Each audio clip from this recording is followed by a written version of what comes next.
प्रथम यज्ञ भूखंड धरा पे आर्य का आगाज है।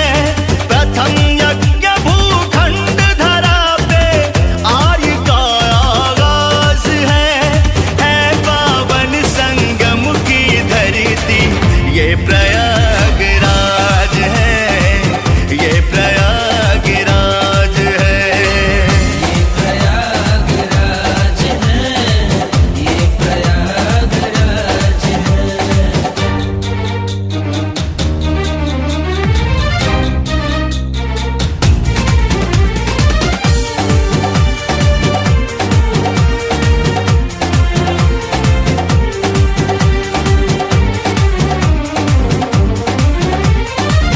कण कण में भगवान बसे हैं, पग पग स्वर्ग से धाम यहाँ। गंगा यमुना सरस्वती मिल चरण पखारे राम यहाँ। तीर्थराज प्रयाग है, तीर्थराज प्रयाग है, तीर्थराज प्रयाग है, तीर्थराज प्रयाग है। धर्म का ये है राज मुकुट, धर्म का ये सनातनियों का नाज है पावन संगम की धरती ये प्रयागराज है, ये प्रयागराज है। ये प्रयागराज है, ये प्रयागराज है।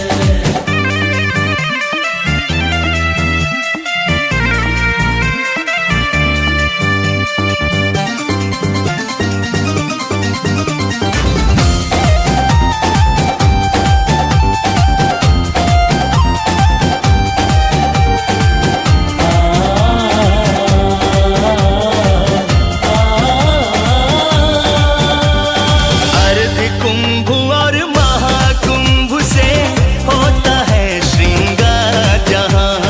ऋषि और मुनियों को दिखता है अलग अलग किरदार जहाँ। तीर्थराज प्रयाग है, तीर्थराज प्रयाग है, तीर्थराज प्रयाग है, तीर्थराज प्रयाग है। कल्पवास और अमृत बूंद,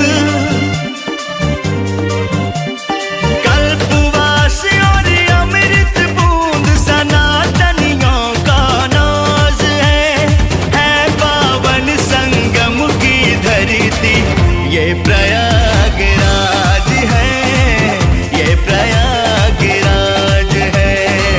ये प्रयागराज है, ये प्रयागराज है। जो हम सभी संसार में इतना सुंदर सुंदर स्वरूप शरीर देखते हैं, लेकिन सच्चाई यही है जिस शरीर से हमें इतना प्रेम होता है, इतना लगाव होता है, वही शरीर भीतर से हाड़ मांस खून रक्त यही सारी चीजें भरी हुई हैं। अगर थोड़ा सा इसे खोल दिया जाए तो यही फिर आपको अच्छी नहीं लगेगी। बस ऊपर से अंदर से सारी चीजें बना करके और ऊपर से प्लेन कर दिया गया है, सफाई कर दी गई है। साधक ने बड़ी सुंदर बात कही कि हाड़ से सृजना बनावल, अरे चाम से छवावल बाटे राम। हाड़ से सृजना बनावल, चाम से छवावल बाटे राम। और गर्भ के आवा में पकावल, गर्भ के आवा में पकावल, चाक पन चावल बाटे राम। गर्भ के आवा में पकावल, चाक पन चावल बाटे राम। हाड़ से सृजन बनावल,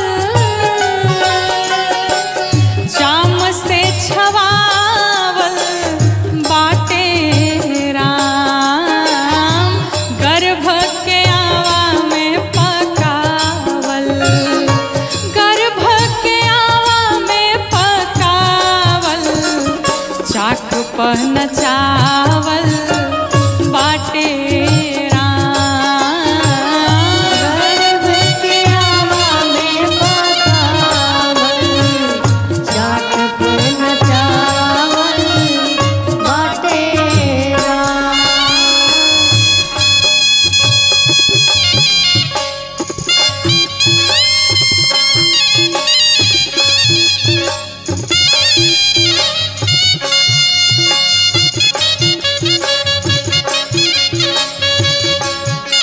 गर्भ के आवा में पकावल, चाक पन चावल बाटे राम।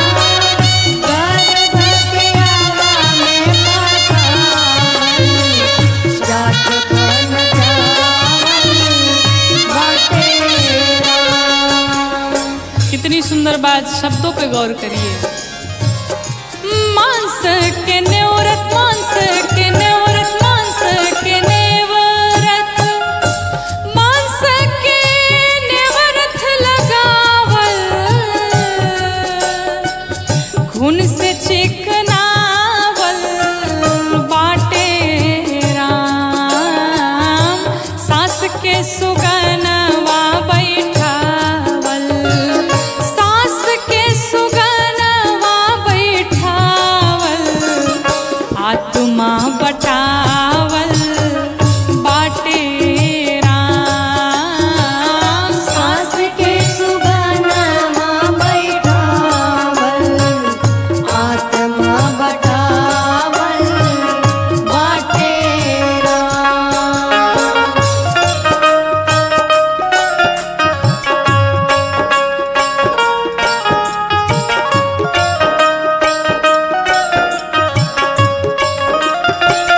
गर्भ के आवा में पकावल, चाक पन चावल बाटे राम। गर्भ के आवा में पकावल, चाक पन चावल बाटे राम। इस जो मनुष्य का शरीर हम सभी को प्राप्त हुआ है, कहते हैं स्वर्ग नरक अपवर्ग न सेने।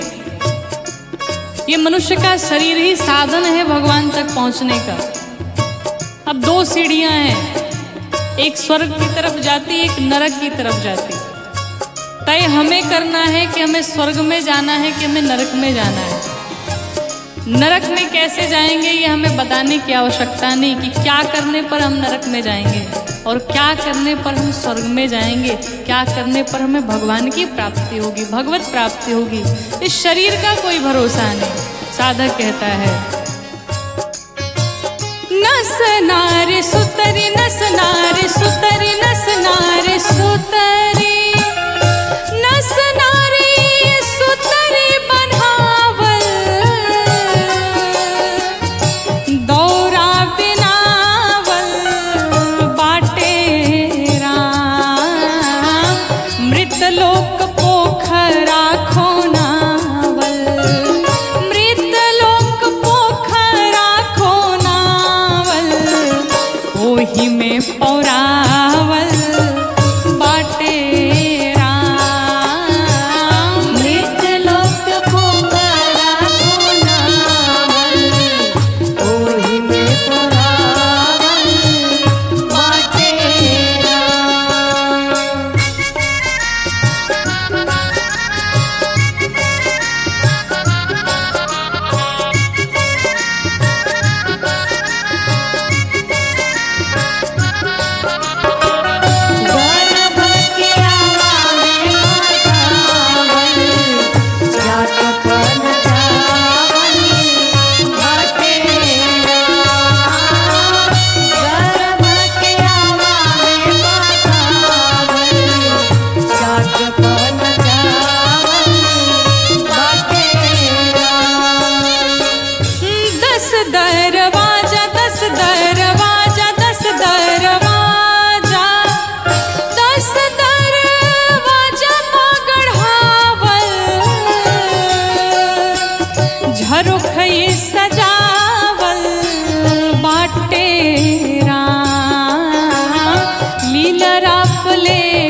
मनुष्य की योनि जो हमें प्राप्त हुई है, 84 लाख योनियों को भुगतने के पश्चात जीव को मनुष्य का शरीर प्राप्त होता है। और जब जीव माँ के गर्भ से बाहर आता है, कहते इस संसार में अगर सबसे बड़ा दुख कहीं मिलता है तो जीव को माँ के गर्भ में मिलता है।